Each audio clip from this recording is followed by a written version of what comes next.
कहाणी आहे सोचूं अज़म जा रोशन ॾीआ। लेखक मुनवर ब्रह्माणी। यूनिवर्सिटी पार्क जे कुंड में वेठल सारंग सिगरेट जा कश हणी हवा में विखरंदड़ धुएं खे हू ईअं निहारे रहियो हो ॼण पंहिंजे ख़्वाबनि हसरतुनि अणपूरी उमेदुनि खे उन धुएं सां गॾु विखरे गुम थींदो ॾिसी रहियो हुजे। हू घणी देरि ताईं ख़्यालनि जी दुनिया में गुम रहियो। ख़बर ई न पियसि त केॾी महिल महविश अची संदसि साम्हूं बीठी। कुझु पल हू बि ख़ामोश बीही सारंग खे सोचुनि जे समुंड में गोता खाईंदे ॾिसंदी रही।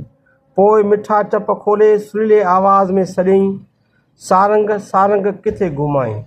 सारंग ख़्यालनि जी वादियुनि मां मोटी उदास निगाहुनि सां महविश ॾांहुं ॾिठो, पर कुझु चए हा उनखां अॻु ई महविश वरी ॻाल्हाए उथी। अॼु तो क्लास बि अटेंड न कयो। मां काफ़ी देरि खां तोखे ॻोल्हे रही हुयसि। कैंटीन में निहाल ॿुधाए त तूं हिते वेठो आहीं।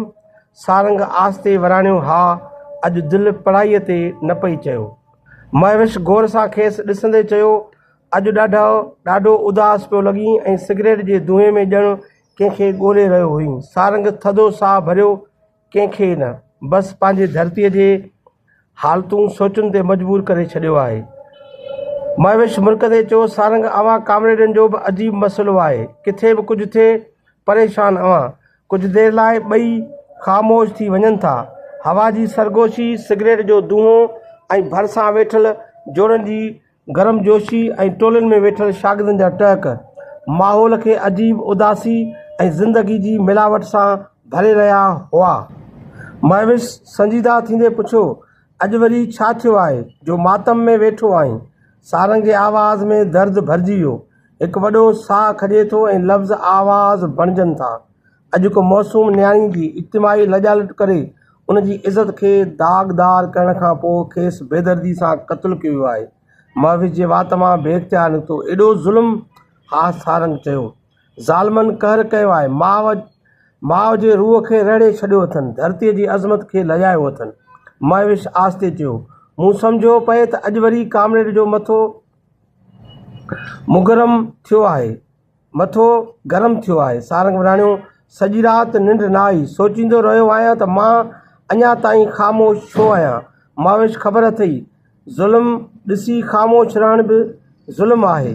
महविश पंहिंजा लर्ज़ंदड़ चप खोले थी, जेकी हिनखे सख़्ते में ख़ुश्क थींदे महसूस थी रहिया त पोइ छा कजे। सारंग जी अखियुनि में अज़म चिमकियो।